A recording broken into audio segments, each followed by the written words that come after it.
So that big yellow thing there fell down last night when I was driving through here to go to the gym. It went kabooey. I thought it was a car wreck. And what's really bad is they leave the gate open over there.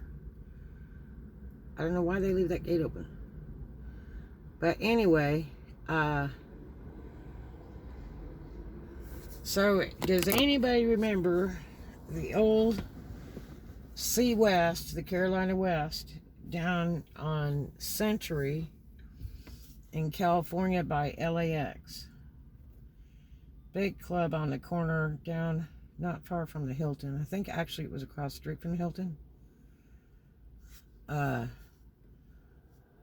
And the new Hilton that they had built back in the, I guess it was the late 70s, early 80s. So, I went to go work there for a minute. I think I started as a bartender, then also cocktail waitress, and then danced there a few times. What a strange place. Big giant place. And the back club was real tiny. The back club was topless. It was a go-go type thing. And then the front club was real big. It was almost like a dinner theater. And I think the whole place used to be like a bowling alley years ago or something. But the guy that ran it was a real piece of art work. This clown, he was older and he would wear suits, and I think he thought he was a hood. He was just plain mean and like a really bad pit boss at a casino. He had this really sorry, and I mean top of the ball, sorry pompadour rag top on his head that was absolutely ridiculous. And I mean, then it was like totally out of style. That was like some 50s, 60s crap. But it was stupid looking. It was real tall, and it's like you could tell it was ragtop. And it was hard to take your eyes off of it because it looked so darn bad. It was like wearing a big top hat. And this guy just really thought he was bad to the bone. And he was really a strange cat. And if you ever got called into the office, oh my gosh, the word was you were going to be in so much trouble. And so this guy would kind of waltz around the club at times. He'd stand there for a minute to have a drink and then walk out. And so anyway, it was kind of a strange place. It had pretty good parking though. They had a lot of parking spaces. I was driving my big white Lincoln back then. And there was this black girl that worked there. She was real cute, but she was a butt. And she would jack with everybody and give them orders and da-da-da-da. And it was like, dude, you aren't giving me any orders. You know, I know what I'm doing. You know, and I mean, this is back when we got paid to dance. The highest pay was like a bartender, and then a waitress, and then dancers. And so I was kind of versatile. If I came in and there weren't any dancers, then I'd dance for a little bit. And then, you know, I'd waitress for a little bit. I'd bartend a little bit. And I just kind of did a little bit of everything. And I always walked out with terrific money. And not counting my pay. And one day this black girl comes up to me and is giving me all kinds of crap in the dressing room, giving me some orders, da-da-da-da. And I was like, and I told her, back off. I had enough of her. Everybody else did too. But nobody had the guts to say it.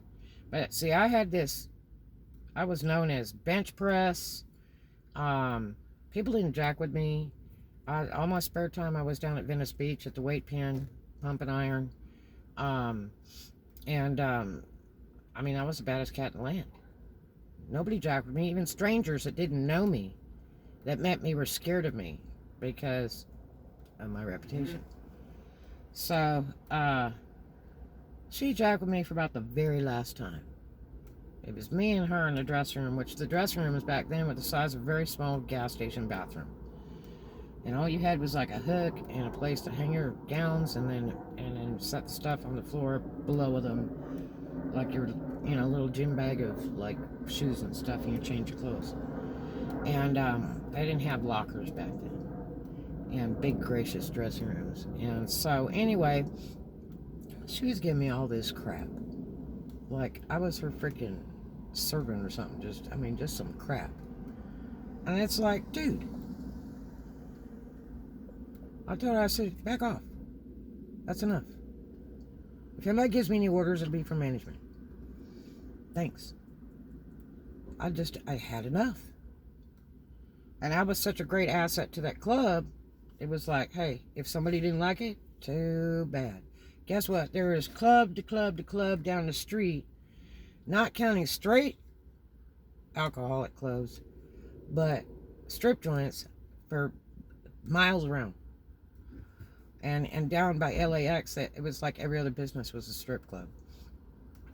So, anyway, somebody told me, they said, man, you better watch it. You mess with her. I'm like, why? And they're like, well, that's the boss man's girl. I'm like, I don't care if she's his daughter. She's going to stop talking to me like that. And give me orders. And I said, she's no better than any one of us. And so, next thing you know, the bartender says, you need to go to the office. I says, okay, where's the office? So he tells me, you go down the hall, over there, turn right, or turn left, and you'll see a big door. So, okay. So I go down this hallway, and then turn left, and there's a big door. And I knock on the door. And that guy answers the door. He opens the door, that hoodie sucker with the bad ragtop pompadour. So he's walking around this big giant office. It's not very well lit, and has big desk, and he's in his beige suit. And he starts talking to me like I'm just some street trash. And he says, you will do this, and you will do that, and da-da-da, and don't you ever, and like threatening my life and all that. And I'm like, I didn't say a word. It was like my dad was talking to me or something. And I just kind of looked at this guy, and, it was one of those situations where you just want to spit on him. This guy just thought he was really something with that badass ragtop. And he's like, you will do this, and you will do that, and da-da-da-da-da, and da-da. I said, well, why is another dancer giving me orders? Who's the manager here? I am. Oh. I said, well, if anybody has a problem with me, I would appreciate it coming from management. I don't mind some helpful advice from time to time from others that are not management, but I've been working here long enough to know better, and I don't appreciate another dancer talking to me like street trash, because she's nothing more than just another dancer. And oh, he was pissed. And that's because she was doing him, okay? And so, anyway, and that happened back in the day. Club owners, club managers, girls could be bought and sold for $200 easy, It was like they slept with all their employees, pretty much. That wasn't always the case for me. I wasn't into all that. So, I worked at a place, and if they wanted any extra stuff or whatever, I was off to the next place. Even in the straight bars, I was off to the next place. I didn't have to sell my soul to freaking keep a job, okay? That's just the way it is. So, but anyway, so I was pretty unhappy about that. And I had talked to one of the bartenders, you know, kind of on the sly there. And they're like, be careful, you know, this guy is very dangerous. And, you know, he's like mafia and all that. I'm like, mafia? Now, I worked for Big Mac. Okay? And if anybody knows who Big Mac is, that's the toughest cat in the land you could ever work for. And he was a pussycat. Big Mac liked me and I liked him. Now, he was my boyfriend and everything like that. But he treated me with respect. And he thought I was the one. Okay? He just was very, very nice man. And everybody warned me and told me to be scared of him. And I wasn't scared of him. And I waited on that guy. Yep, didn't even know I was waiting on him. And he went to management and thanked him.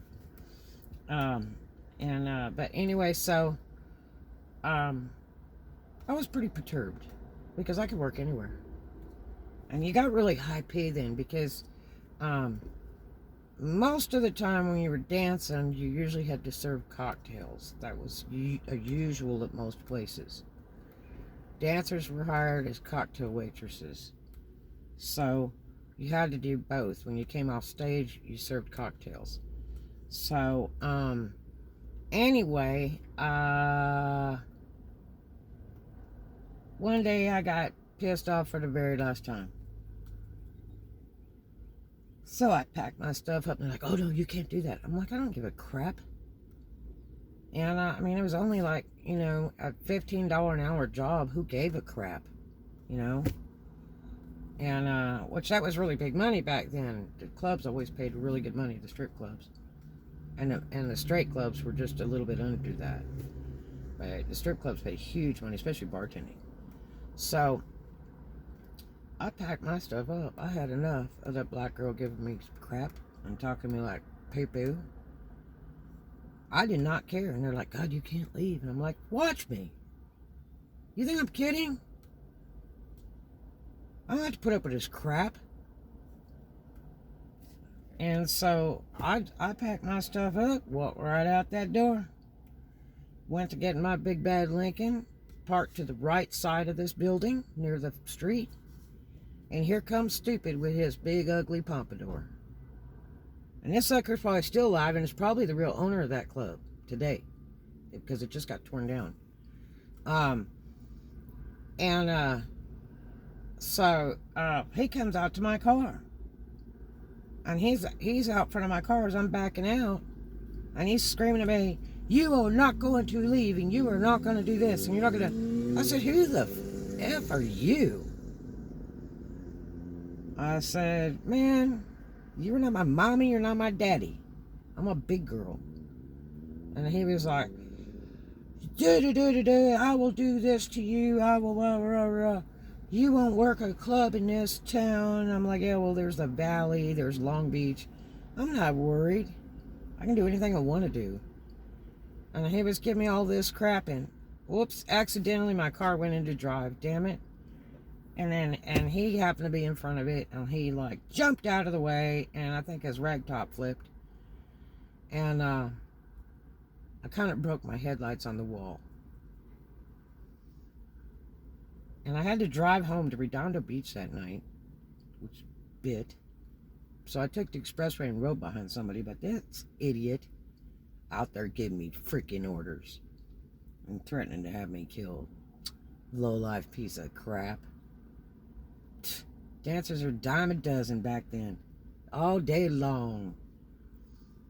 You get dancers all day long. Freaking homeless off the street would go dance for that kind of pay. But yeah, what a jerk face. And if you're still alive today, you are trash. Okay? You are trash. You are nothing more than trash. Never will be anything more than trash. Period. You are trash. You should never talk to employees, much less females, in that fashion. You are not crap. Okay? You're freaking pretend mafia. You think you are mafia. You know? You're a joke. You had no business treating people like that. So I imagine that Joker's not alive today, but I was reading on some stuff and it seemed like it was possible he still owned that place and they were just getting ready to plow it down or something. But this guy was a clown. Freaking years later, they got mad about the nude signs because they had all these big, giant, lit up girl things and on this thing and a billboard, and you couldn't miss the place. And it was a really big place, and down by LAX airport, and then I guess he got in a beef with the city, and so then he put "Vaginas Are Us" on the side of the building. I would have been ashamed if I worked there with that horse crap. And then, when I was working there, they had some kind of problem with the liquor license or something. So they only served liquor in the back topless club, which was tiny.